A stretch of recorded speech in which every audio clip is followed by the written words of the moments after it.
Seorang ahli memperingatkan bahwa saat ini Hizbullah sudah siap untuk melancarkan serangan besar-besaran terhadap Israel setelah perencanaan 1 dekade termasuk membangun jaringan terowongan berkilo-kilometer.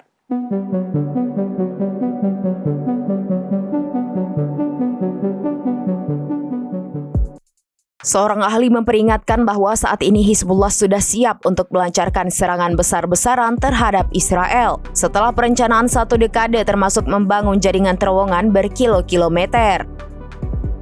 Mengutip The Sun, analis yang memantau aktivitas militer di Lebanon Selatan selama bertahun-tahun memperingatkan serangan 7 Oktober akan terlihat biasa saja jika Hizbullah Lebanon melancarkan serangan saat ini. Jaringan terowongan yang dimiliki Hizbullah disebut-sebut memiliki banyak tujuan, termasuk operasi militer, penyelundupan, dan penyimpanan senjata.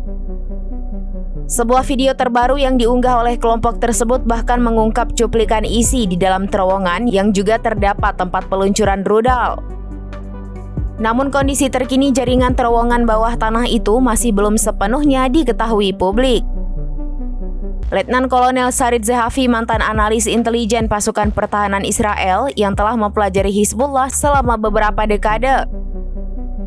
Zehafi khawatir Hizbullah kini mungkin memiliki cukup senjata untuk mengalahkan sistem pertahanan udara Iron Dome dan David Sling yang melindungi kota-kota Israel.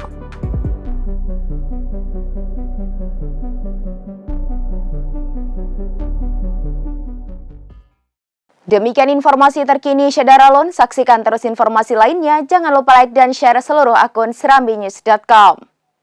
Download Tribun X sekarang, menghadirkan lokal menjadi Indonesia.